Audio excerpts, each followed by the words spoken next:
এক ফকির সাহেব সম্রাট শাহজাহানের দরবারে গেছে ভিক্ষা করতে। তো শাহজাহানের দরবারে যেয়ে শুনছেন যে সম্রাট শাহজাহান বাড়িতে নেই। কোথায়? তো খোঁজ নিয়ে দেখছে যে তিনি মসজিদে গেছেন নামাজ পড়তে। ও বেচারা ফকির সাহেব পা বাড়াতে বাড়াতে মসজিদে গেছে, যে দেখছে সম্রাট শাহজাহান আল্লাহ পাকের দরবারে বিপুল কান্না কাঁদছে আর ওইরকম প্রাণ খোলা দোয়া চাইছে।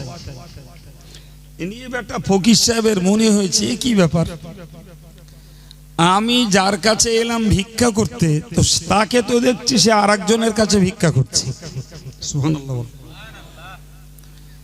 তা আমি যদি সম্রাট শাহজাহানের কাছে ভিক্ষা না করে সম্রাট শাহজাহান যার কাছে ভিক্ষা করছে তার কাছে যদি চাই, তাহলে তো আমাকে আর শাহজাহানের দরবারে ধর্ণা ধরতে হয় না। ঠিক না ভুল? এই ছোট্ট জ্ঞান তার মাথায় ঢুকলো। তিনি সম্রাট শাহজাহানের কাছে আর ভিক্ষা করলেন না এবং তার কাছে দেখা করার জন্য তিনি আর দাঁড়ালেন না, সোজা উল্টো পথে বাড়ি চলে গেলেন এবং কায় মনোবাক্যে আল্লাহ পাকের দ্বারস্থ হলেন। আলহামদুলিল্লাহ, তার জীবনের যাবতীয় দায় সবকিছুই আল্লাহ মিটিয়ে দিলেন। এটাই হলো প্রকৃত তত্ত্ব, যে আমরা মানুষের দ্বারস্থ হই, মানুষের কাছে মুখাপেক্ষী হই।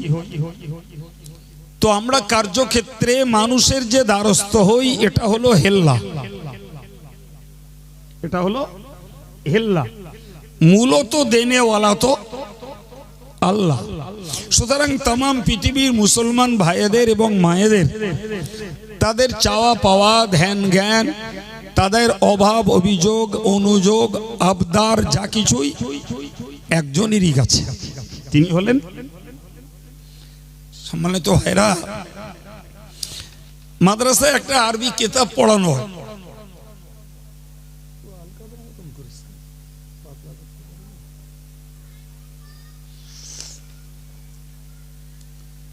তো তাতে একটা গল্প লেখা আছে। বাদশাহ হারুন রশিদ হজ করতে গেছে আর বাদশাহ হারুন রশিদকে চেনে এরকম আরো অন্য লোকেও হজ করতে গেছে।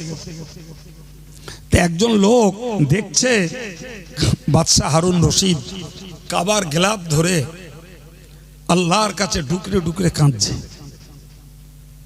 তো সেই লোকটা বাদশাহ হারুন রশিদের ওই কান্না আর মিনতি দেখে ওই কাবার চত্বরে দাঁড়িয়ে বলছে, হে মানুষ, তোমরা দেখো বাগদাদের প্রতাপশালী বাদশাহ বিশ্ব বাদশার কাছে কি কাঙাল হয়েছে। সুবহানাল্লাহ। বাগদাদের প্রতাপশালী বাদশাহ আজকের বিশ্ব বাদশার কাছে কাঙাল হয়েছে। সুতরাং তোমরা কেউ আর বাদশার ধর্ণা ধরো না, তোমরা মন তৈরি করো, সবাই ধর্ণা ধরো বিশ্ব বাদশার দরবারে। বাদশারা যার কাছে ভিক্ষা করে তোমরা তার কাছে ভিক্ষা করো, আল্লাহ তোমাদের আর কোনো অভাব রাখবেন না। আর একটু মন খুলে বলে, প্রিয় ভাইরা আমার, কথার পৃষ্ঠে কথা বলছি যে মুসলমানের সব কিছুই এক সত্তার কাছে, দ্বিতীয় কারোর কাছে নয়। ছোট ভাই বলছিল না, এরা ধ্যান চায়, ধন চায় একজনের কাছে, জ্ঞান চায় আর একজনের কাছে, বিপদ মুক্তি চায় আর একজনের কাছে, সাপে কামড়ানোর হাত থেকে বাঁচতে চায় আর একজনের কাছে। বলছিল তো, হ্যাঁ, ইমানদারদেরও সব টেনশন আছে, কিচ্ছু নেই। ইমানদারদের টেনশন একটাই, সেটা হলো একজন মালিককে খুশি করা। সুবহানাল্লাহ বলেন। আমার কাজে কামে ইবাদত আমলে জিকিরে ফিকিরে তাসবিহ তেলাওয়াতে একজন মালিককে খুশি করতে পারলেই আমার এ জীবনও সার্থক, পরজীবনও। আচ্ছা বলেন তো, অনেককে খুশি করা কষ্ট না একজনকে খুশি করা কষ্ট? নিঃসন্দেহে অনেককে খুশি করা খুব সমস্যা, কিন্তু একজনকে খুশি করা সহজ। আলহামদুলিল্লাহ। তাহলে আমরা যারা ইমানদার ভাই বোন, আমাদেরকে আজকের এই শিক্ষাটা নিতে হবে যে আমার আচার আচরণ কার্যকলাপের ভিতর দিয়ে আমরা একজনকে সন্তুষ্ট করব। ওই একজনকে সন্তুষ্ট করতে পারলেই আমাদের ধর্মীয় জীবন সার্থক। জানেন, ফেরাউন খোদায় দাবি করেছিল, ব্যাপারটা আমরা কম বেশি অজনসিহতে শুনে রেখেছি। কোরআন শরীফে এ ব্যাপারে দু জায়গায় দু জায়গায় দুটো আয়াত এসছে। দুটো আয়াতের সার কথাই হলো ফেরাউন খোদা এবং সে হলো বড় খোদা। সে কি বড় খোদা? তাহলে ওর কথাতেই বোঝা যাচ্ছিল যে আর এক খোদা আছে, তবে নাউজুবিল্লাহ ওর থেকেও তিনি ছোট। জি সম্মানিত ভাইরা, মিশরে যখন খরা দেখা দিল, পানি নেই, মানুষের খাওয়া তো দূরের কথা, পশুর খাওয়ার পানীয় খানা খন্দক জলাশয়ে কোথাও নেই। তো মিশরের নাগরিকরা ফেরাউনের কাছে গেল। ফেরাউনের কাছে যেয়ে বলল, খোদা পানি না দিলে তো আর মানুষের জীবন বাঁচে না, পশুদেরও বাঁচা কষ্টকর হয়ে গেল। ফেরাউন দেশের নাগরিকদের আবদারে আর দাবিতে ওই আবেগে বলে দিল, যাও কালকে পানি হবে। পানি কি ওর হাতে? আল্লাহ পাকের কোরআন বলেছে, ইন্নাল্লাহা ইনদাহু ইলমুস সাআ ওয়া ইউনাজ্জিলুল গায়সা ওয়া ইয়ালামু মা ফিল আরহাম ওয়া মা তাদরি নাফসুম মাযা তাকসিবু গাদা ওয়া মা তাদরি নাফসুম বিআইয়ি আরদিন তামুত। মক্কার একজন বদমাইশ কাফের, নাম তার হারিস ইবনে আমর।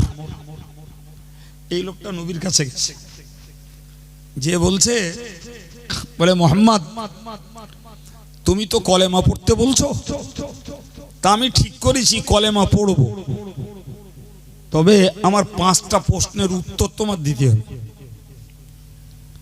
কটা? 5টা প্রশ্নের উত্তর দিলে আমি কলেমা পড়ব। নবী বললেন, কি বলো?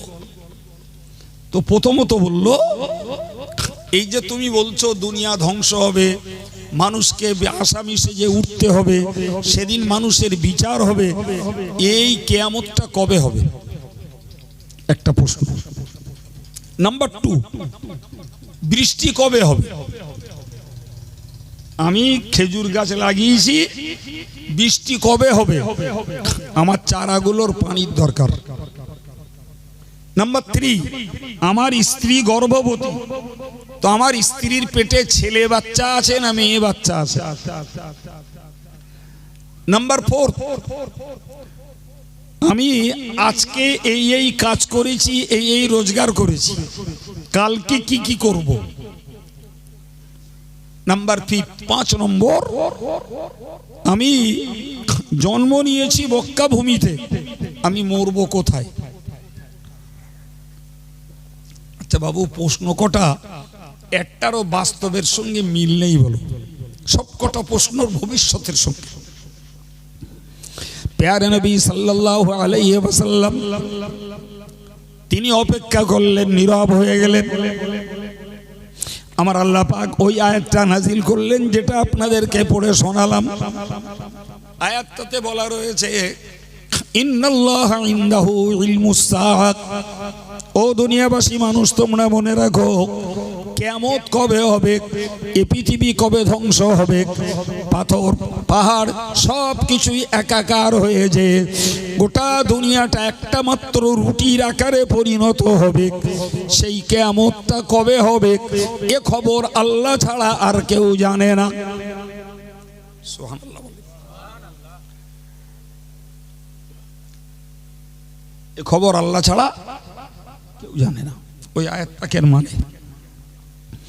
নাম্বার 2 আমার আল্লাহ বললেন ওয়ায়ুনাজ্জিলুল গায়সা, বৃষ্টি তিনি অবতরণ করেন, তার নির্দেশ ব্যতীত এক ফোঁটা বৃষ্টি পৃথিবীতে পড়ে না। সুতরাং বৃষ্টি কবে হবে এই খবর পৃথিবীর কেউ দিতে পারে না, একমাত্র দিতে পারেন তিনি। হে হারেস, তুমি খেজুর গাছ লাগিয়েছো, পানির দরকার, ওই পানি কবে হবে ওটা তো আমার সাবজেক্ট নয়, ওটা তো আমার আল্লাহর। কবে বৃষ্টি দেবেন তিনি জানেন। বৃষ্টি কবে দেবেন তিনি জানেন। কোরআনের অন্য আয়াত পাকে আল্লাহ বলেছেন ওহু আল্লাযী ইউনাজ্জিলুল গায়সা মিন বা'দি মা কানাতু ওয়া ইয়ানশুরু রাহমাতাহু ওহু আল আলিয়্যুল হামিদ। মহান আল্লাহ পাক বলেন ওহু আল্লাযী ইউনাজ্জিলুল গায়সা, তিনি বৃষ্টি বর্ষণ করেন বা'দা মা কানাতু, মানুষ যখন নিরাশ হয়ে যায় তখন নিরাশার পরে বৃষ্টি দিয়ে মানুষের আশার আলো ফুটিয়ে দেন। ঠিক না বল ভাই? বৃষ্টির অভাবে প্রাণীকুলের প্রাণ নষ্টগত হয়, এটাই হলো নিরাশ হয়ে যাওয়া। আল্লাহ বললেন এই নিরাশার পরে বৃষ্টি আমি আল্লাহই দেই। জি, কোরআন শরীফের অন্য আয়াত পাকে আল্লাহ বলেছেন যে আকাশে যখন মেঘ করে তখন একদল মানুষ ভয় পায়, আর একদল মানুষ আশা পোষণ করে। কিরকম বলুন তো? ধরে নিন যে মানুষটার ধান কাটা আছে, আকাশে মেঘ করেছে, তার ভয় লাগবে না? লাগবে না? আর যে লোকটা পাট বুনেছে, আকাশে মেঘ করেছে, ও বৃষ্টির আশা করবে না? করবে না? কথা ঠিক না ভুল? তাহলে যে বেচারা পাট বুনেছে ও বৃষ্টি চাইছে, আর যে বেচারা পাকা ধান কেটেছে ও চাইছে আল্লাহ বৃষ্টিটা না হোক। আচ্ছা, সবার দাবি যদি আল্লাহ পূরণ করে সেটা আমাদের জন্য ভালো হবে মনে হয়? কখনো হবে না ভাই। মানুষ যে যার নিজের সুবিধা মতো আল্লাহর কাছে ডিমান্ড করে, আর আল্লাহ যদি সবার দাবি পূরণ করে সেটি মানুষের জন্য ক্ষতিকর, সেটি মানুষের জন্য লাভজনক নয়। এই জন্য আমাদের উচিত হলো আমার দাবি আমি আল্লাহর কাছে করতেই পারি, কিন্তু যদি আল্লাহ দাবি পূরণ না করেন অসন্তুষ্ট হওয়াও যাবে না, কারণ এই দাবি পূরণ না করার মধ্যেই আল্লাহ ভালাই রেখে দিয়েছেন। সুবহানাল্লাহ বলেন। এই বুঝটা আমরা বুঝি না ভাই। কথাটা বোঝাতে পেরেছি আমি? হ্যাঁ, তাহলে যে ধান কেটেছে সে চাইছে পানি না হোক, যে পাট বুনেছে সে চাইছে পানি হোক। প্রিয় ভাইরা আমার, মনে রেখে দিন।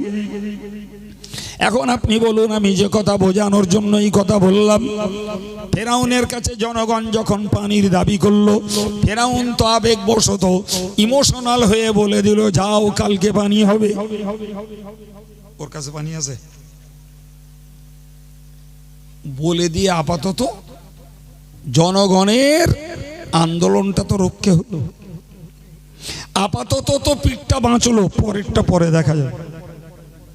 আমি আপনাদেরকে যে কথা বোঝালাম এই প্রসঙ্গে আমি আর একটা কথা আপনাদেরকে বোঝাই।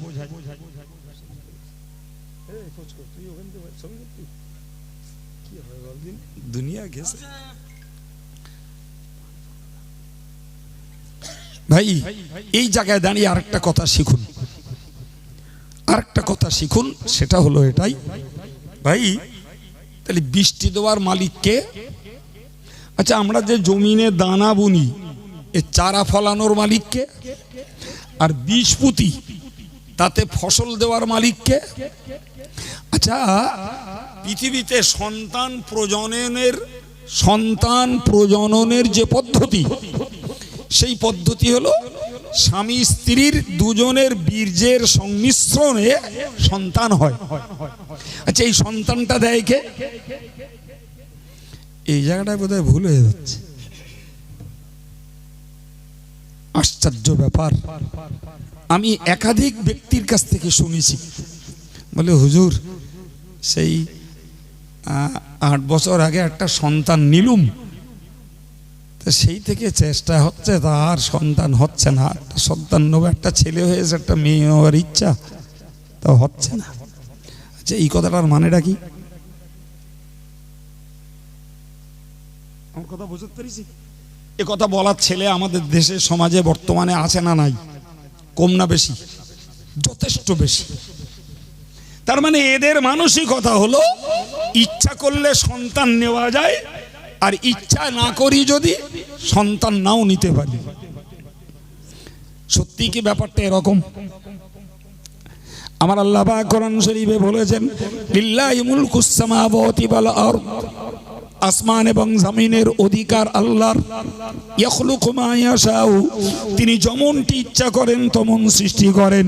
ইয়াহাবু লিমান ইয়াশাউ ইনাসা, আল্লাহ যাকে ইচ্ছা করেন কন্যা দেন। ওয়া ইয়াহাবু লিমান ইয়াশাউ যুকুরা, আল্লাহ যাকে ইচ্ছা করেন পুত্র দেন। আও ইউযাওয়িজুহুম যুকরানা ওয়া ইনাসা, এবং যাকে ইচ্ছা করেন পুত্র এবং কন্যা উভয় সন্তান দান করেন। আমার আল্লাহ বললেন ওয়া ইয়াজআলু মান ইয়াশাউ আকিমা, আর যাকে ইচ্ছা করেন আল্লাহ বন্ধা বানিয়ে দেন, নিঃসন্তান বানিয়ে দেন। গোটা ব্যাপারটাই তো আল্লাহর। কার? জোরে বলেন।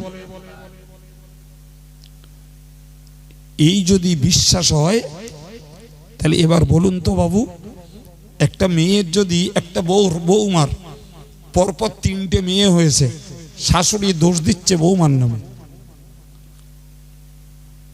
সত্যি বলছি না গল্প বলছি? ঠিক করে বলেন। ইস, এই করে করে সংসারটাই নষ্ট করে দিচ্ছে, বউটাকে তালাক দিচ্ছে। আরে বাবা, তুই যদি ইমানদার হোস, তার তো বোঝা উচিত যে সন্তান জন্মের ক্ষেত্রে নারী আর পুরুষ উভয়ের বীর্যের সংমিশ্রণে আল্লাহ সন্তান দেয়। এটা সন্তান প্রজননের পদ্ধতি। জি, কোরআন বলেছে ইয়াখরুজু মিন বাইনিস সুলবি ওয়াত তারাইব, পুরুষের বীর্য বার হয় শিরদাঁড়া থেকে, আর মেয়েদের বীর্য বার হয় বুকের মাঝখান থেকে। সুবহানাল্লাহ বলেন। এই প্রক্রিয়া কার? আল্লাহু আকবার। তাহলে দেখা যায় সন্তান প্রজননের ক্ষেত্রে স্বামীটারও অংশ আছে, স্ত্রীটারও।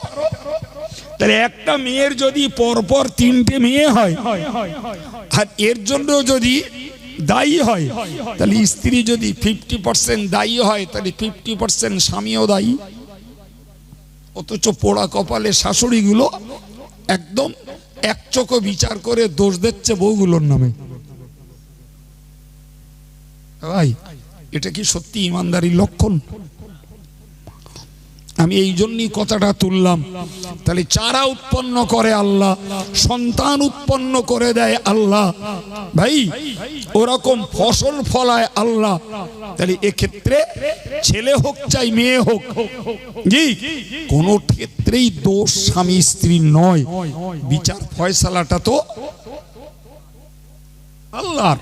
সুতরাং আল্লাহর ফয়সালাতে মাথা মারা মানেই নিজের ঈমানটা থেকে হাত ধুয়ে ফেলা।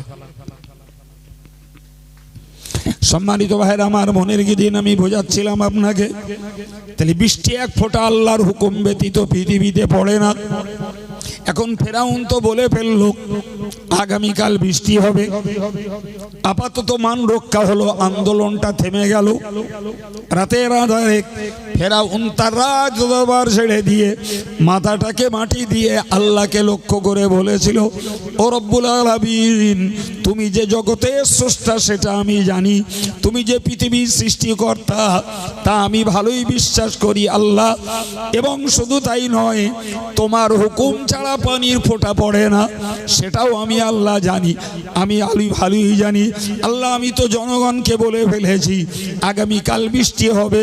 আল্লাহ, তুমি আমাকে মরার পরে যে শাস্তি দিও, আপাতত এই জনরোষ থেকে বাঁচার জন্য তুমি বৃষ্টিটা দাও কালকে। চূড়ান্ত সময়ে নাস্তিকও আল্লাহর দরবারে, কথা বুঝতে পারেননি? চূড়ান্ত সময়ে নাস্তিক আল্লাহর দরবারে, চূড়ান্ত সময়ে মহাপাপিষ্টটাও আল্লাহর দরবারে। ক্যান্সারে যখন পড়ে তখন কাউকে ডাকে না, যে যার ভাষায় স্রষ্টাকে ডাকে। সুবহানাল্লাহ বলেন। আমি মাতিন সাহেবের কথার সঙ্গে জুড়ে এই কথাগুলো আপনাদেরকে বোঝাতে চাইছি যে মানুষ আল্লাহ যখন ব্যক্তিগতভাবে সুস্থ করে তখন আল্লাহর ভুলে যে নিজের কৃতিত্ব ভোলায়, আর সেই লোকটাই যখন সমস্যায় পড়ে, কোণঠাসা হয়, রোগের তাড়নায় আক্রান্ত হয়ে যায়, সেই মানুষটা যখন চূড়ান্ত বিপদে পড়ে তখন যে ধর্মের মানুষ হোক তখন বলো এক স্রষ্টাকেই ডাকে। যারা যার পুজো করে বাবু, ওটা প্রথাগত, ওটা প্রথাগত, ওটা প্রচলনগত, কিন্তু মূলত জানে যে এরা কেউ স্রষ্টা নয়, এদের ক্ষমতায় কিছু নেই, শুধু পূর্ব প্রথা চলে আসছে। জি, কিন্তু যারা খাঁটি ইমানদার, খাঁটি মুসলমান, এরা বিশ্বাস করে যে আমাদের সর্ব অবস্থাতে আমাদের একান্ত সহায় আমার আল্লাহ। সম্মানিত ভাইরা, পরদিন যথারীতি মিশরে বৃষ্টি হলো, ফেরাউনের খোদায় দাবিত্ব পেকে গেল না, হ্যাঁ, যে সত্যি সত্যি আমাদের খোদার হাতে নাউজুবিল্লাহ পানি আছে, যা বললো তাই করলো। কিন্তু ফেরাউন যে গোপনে গোপনে পানির যিনি নিজ মালিক তার কাছে যে ধন্না ধরেছে, তার কাছে যে দরবার করেছে, ভাই এটা বলো আমজনতা জানে না। জি, এ কথা ফেরাউনই শিকার হয়েছে পরে। সুবহানাল্লাহ। জি প্রিয় ভাইরা আমার, যে ফেরাউন খোদাই দাবি করলো এটা তো গোপন তত্ত্ব ফাঁস করলো, আর আমার আল্লাহ স্পষ্ট তো ফাঁস করে দিয়েছেন। সম্মানিত ভাইরা আমার, মনে রেখে দিন, ফেরাউন যখন মুসা নবী আর মুসা নবীর মান্যওয়ালা ইমানদারদেরকে তাড়িয়ে নিয়ে যাচ্ছিল, মিশরের ময়দান থেকে পার করাবে তাকে, কিন্তু পার তো মুসা নবী হতে পারবে না, এটা ফেরাউনের বিশ্বাস। কারণ সামনে তো উত্তাল তরঙ্গের লোহিত সাগর, পিছনে ফেরাউনের একদম যুদ্ধ অস্ত্রে সজ্জিত সেনাবাহিনী, হাতিয়ার ভরা। মুসা নবীর কওমের কাছে কিচ্ছু নেই, দৌড়চ্ছে দৌড়চ্ছে দৌড়চ্ছে, একদম নদীর কিনারায়, সাগরের কিনারায় পৌঁছে গেল। জি, আমি একবার লোহিত সাগরে গেছি, একবার, এবং সাগরে নেমেছি, এত পরিমাণ মাছ, মাছের ভয়তে উঠে পড়েছি। পানি আমাদের এই মিনারেল ওয়াটারের থেকেও আরো পরিষ্কার। সুবহানাল্লাহ। মাছগুলো ঘুরছে, কি চমৎকার লাগছে দেখতে। 2 ফুট 3 ফুট পানির নিচে মাছগুলোকে দিব্য দেখা যাচ্ছে, কত বিচিত্র রঙের মাছ। আমাদের দেশে ঘরের এসব মাছ না, বিচিত্র বিচিত্র তাদের রং। তো শুধু একবার তাকিয়ে দেখলাম, কিছুই দেখা যান না, ধোঁয়াশা। ওই সাগর পার হয়েছেন মুসা নবী। সুবহানাল্লাহ বলেন। এই সাগরের কিনারায় দাঁড়িয়ে,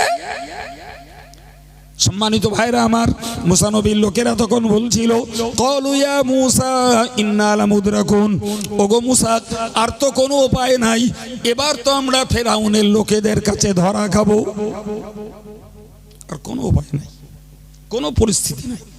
হতাশ, নিরাশ, আমাদের দেশে গায়ে যেটা বলে একদম হাতা কাতা ছেড়ে দিয়েছে, কোনো উপায় নাই। এতে ঝাঁপ দিলে মরণ, দাঁড়িয়ে থাকলেও মরণ। মুসা নবী ওই সময়ে দাঁড়িয়ে বললেন, তোমরা হতাশ হও না, দুশ্চিন্তাগ্রস্ত তোমরা হও না, নিশ্চিত করে মনে রাখো, ইন্না মাইয়া রব্বি সায়াদিন, আমি এক আল্লাহকে বিশ্বাস করি, ওই আল্লাহ আমার সঙ্গে রয়েছেন, নিশ্চিত তিনি আমাকে পথ দেখিয়ে দেবেন। আর একটু প্রাণ খুলে বলে, মুসা নবী কারুর কাছে কেঁদেছে? হ্যাঁ, ফেরাউনের কাছে প্রাণ ভিক্ষা চেয়েছে নেবার। তিনি ওই চরম জায়গায় দাঁড়িয়ে বললেন, আমার সঙ্গে আমার রব আছে, সুবহানাল্লাহ, আর কেউ না, আমার রব আছে। মুসা নবী এও বলেননি যে তোমরা আছো, আর তারাও বলেননি এ মুসা তুমি আছো, না, নিজেরাও একে অপরের প্রতি ভরসা কেউ কারুর করিনি। মুসা নবী এইটুকু বললেন, আমার সঙ্গে রব আছে, তিনি আমাকে পথ দেখাবেন, সুবহানাল্লাহ। মুসা নবীর লোকেরা ভাবলো এটা মুসা নবী আমাদেরকে সান্ত্বনা দিচ্ছে, এটা স্তোদ বাক্য, এটা মন ভোলাচ্ছে। আদাতে এই কঠিন পরিস্থিতির তৃতীয় কোনো রাস্তা নেই, হয় সাগরে ঝাঁপ দিয়ে মরতে হবে, না হলে ফেরাউনের লোকজনের কাছে মরতে হবে। 3 নম্বরের কোনো রাস্তা বলেন ওদের চিন্তায় আর নেই। কিন্তু মুসা নবী অটল, মুসা নবী অটল। আমার আল্লাহ মুসা নবীর ওই এক সত্তা আল্লাহর প্রতি কতটা আস্থা, কতটা ভরসা, কতটা নির্ভরতা, ওটা দেখে নিলেন। দেখে নিয়ে বললেন, হে মুসা, তুমি এক কাজ করো, যে ওই সমুদ্রে তোমার হাতে লাঠিটা ফেলে দাও। বিশাল সমুদ্র, এইটুকু লাঠি। জি সম্মানিত ভাইয়েরা আমার, আল্লাহর কোরআন বলেছে, ফাদরিবি, ওই লাঠি তুমি নিক্ষেপ করে দাও, ফিল বাহরি, ও মুসা তুমি লাঠি নিক্ষেপ করে দাও, ইয়াবাসাল্লা তাখাফু দারাকাম ওয়ালা তাকশা, তুমি দেখতে পাবে তুমি শুকনো রাস্তা, ভয় পেও না, তুমি নেমে পড়ো। সুবহানাল্লাহ। লাঠি সাগরে ফেললেন, রাস্তা হলো। মুসা নবীর দলে লোক ছিল 12টা সম্প্রদায়, আর 12টা রাস্তা হলো। আল্লাহু আকবার।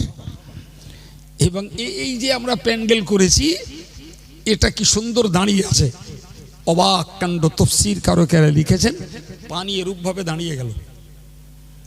এটা একটা চ্যানেল, এই চ্যানেল দিয়ে একটা সম্প্রদায় যাবে, এরপরে আর একটা চ্যানেল, ওই চ্যানেল দিয়ে আর এক সম্প্রদায় যাবে। জি ভাই, 12 দল লোক, 13টা পানির পাঁচিল হলো। সোনাল্লা বাড়িয়ে 12 দল লোক, পাঁচিল কটা? 13টা। সর্বোপরি মজার কথা হলো, এই প্রত্যেকটা পানির পাঁচিলে বড় বড় ছিদ্র। আমরা যারা দেশের বাংলায় ফোঁকর বলি। জি, এই প্রথম চ্যানেলে যারা যাচ্ছে, ওই 12 নম্বর চ্যানেলে যারা যাচ্ছে, ওদেরকে দেখতে পাচ্ছে, কথা শুনতে পাচ্ছে, আর ওরা এদেরকে শুনতে পাচ্ছে। মাঝখানের গুলো সবাই একে অপরের কথা শুনছে আর একে অপরকে দেখতে পাচ্ছে। এই টেনশনটা যেন তাদের মাথায় না থাকে যে আমরা হয়তো বেঁচে গেছি, বাকিগুলো বোধহয় মরে গেছে। আমার আল্লাহ ওই কুদরতটাও দেখিয়ে দিলেন যে পানিকে দাঁড় করিয়ে দিয়ে, পানিতে ছিদ্র বানিয়ে দিয়ে, আমি আল্লাহ একে অপরের মধ্যে যোগ সাজসটাও ঠিক রেখে দিয়েছি। আল্লাহু আকবার। দিব্যু মুসা নবী চলে গেল ওপারে, এপারে মিশর, ওপারে মাদিয়ান শহর, নবী শুআয়ব আলাইহিস সালামের দেশ। সুবহানাল্লাহ। ফেরাউনের দেশে দেখলো কি ব্যাপার, কই মুসার লোকজন তাকিয়ে দেখছে, ওই তো নদী পার হয়ে যাচ্ছে। কপাল যখন পড়ে তখন ওইরামি হয়।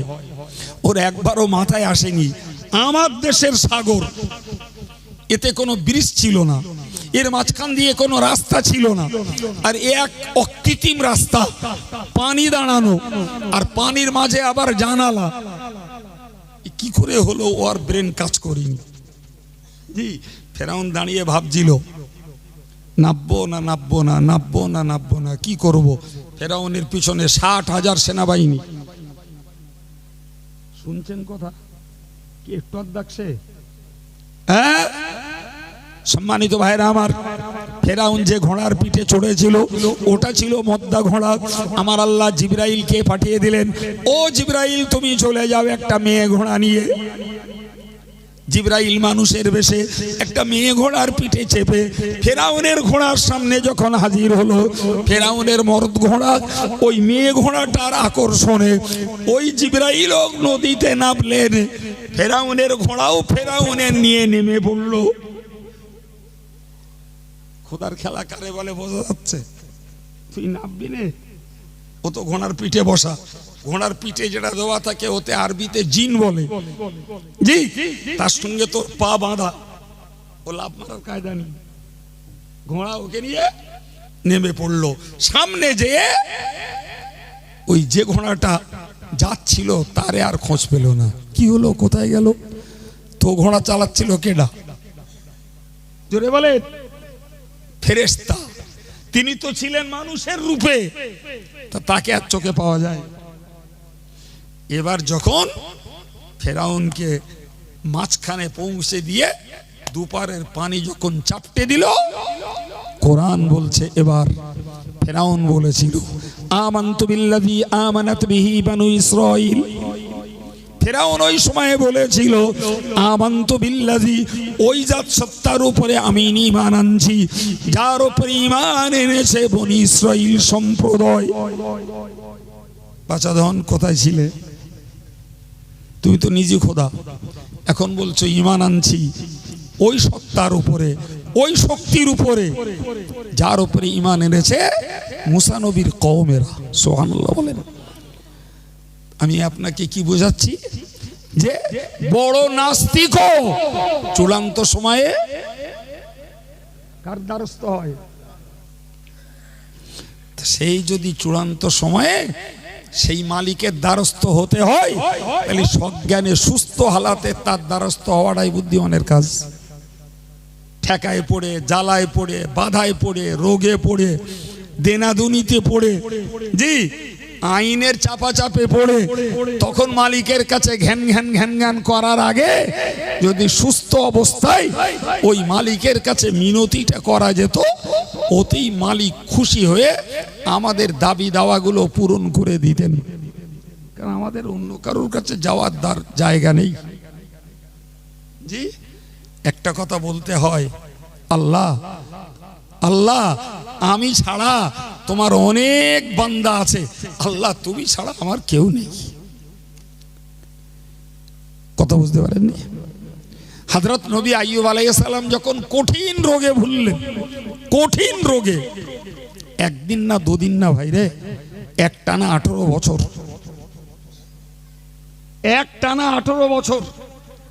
ভাই মানুষের ব্রেন অকেজো হয়ে যাবে, ঠিক কিনা বলেন?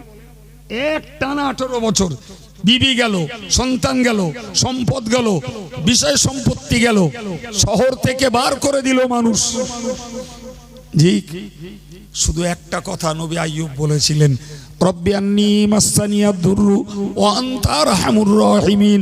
রব্বি আন্নী মাসসানিয়াদ দুররু ওয়া আনতা আরহামুর রাহিমিন। আল্লাহ আমাকে রোগে ধরেছে, আল্লাহ আমি কঠিন রোগে আক্রান্ত হয়েছি, আর তুমি হলে সকল দয়াশীলদের শ্রেষ্ঠ দয়াশীল। সুবহানাল্লাহ। সুতরাং আমার কষ্ট, আমার যন্ত্রণা, আমার ঘা, আমার গায়ে পোকা ধরা, এর কি যাতনা, সব আল্লাহ তুমি দেখছো। তোমার মতন দয়াশীল আর কেউ নেই আল্লাহ। সুবহানাল্লাহ বলেন। তিনি একবারও বলেননি আমার রোগ সারিয়ে দাও, আল্লাহ আমার ঘাগুলোকে সুস্থ করে দাও, আল্লাহ আমার দেহ থেকে পোকাগুলোকে তুমি নামিয়ে দাও, এসব কিচ্ছু বলেননি। শুধু বলেছেন আল্লাহ আনতা আরহামুর রাহিমিন, তুমি সকল দয়াশীলদের দয়াশীল আল্লাহ, তুমি শ্রেষ্ঠ দয়াশীল, তোমার দয়ার অধীনস্থ বান্দা আমি। এরপরেও আল্লাহ আমি এত কষ্ট পাবো, এটা মুখের কথা বলেননি, কিন্তু ওই কথাটার মানে এই দাঁড়ায় আলহামদুলিল্লাহ আল্লাহর দয়ার দরজা খুলে গেল।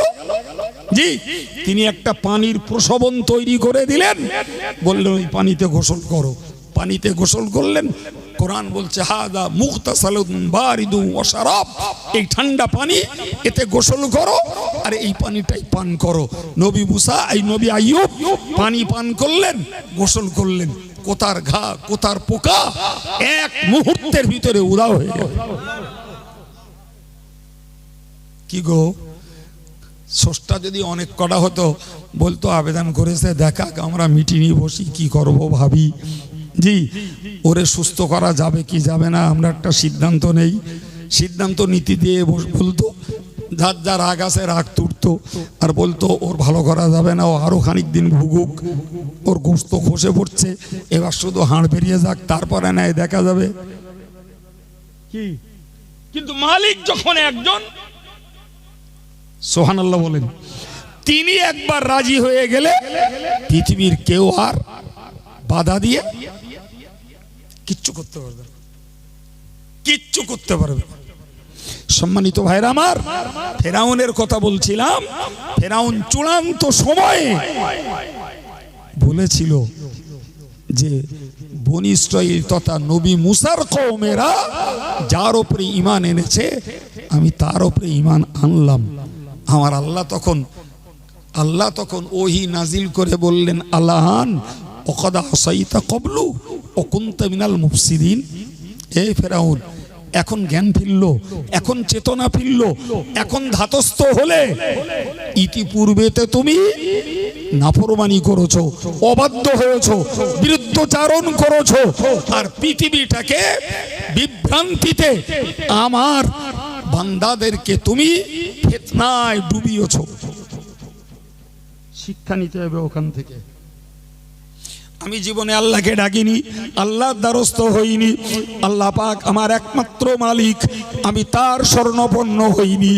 এরপরে যখন চূড়ান্ত সময়ে কোনো বিপদে পড়ব, চূড়ান্ত পরিস্থিতিতে পড়ব, কঠিন অবস্থায় যখন পড়ে যাব ওই মালিকের কাছে, তখন যদি কাকুতি মিনতি করি ওই ফেরাউনের মতোই তো আল্লাহ বলবেন, এই বান্দা সেই তো তুই আমার দ্বারস্থ হলি, কিন্তু এত লেটে তুই তো জীবনে আমার নামাজি বান্দাদের ঠাট্টা করেছিস, দাড়িওয়ালাদেরকে বিদ্রুপ করেছিস, আল্লাহওয়ালাদেরকে তুই রহস্য করেছিস, আজকের তুই তাদের প্রতি অত্যাচার করে করে আজ তুই আমার দ্বারস্থ হলি। ফলে তোর তো সারা জীবনের এই চূড়ান্ত বিদ্রোহকে আমি আল্লাহ মাফ করব না।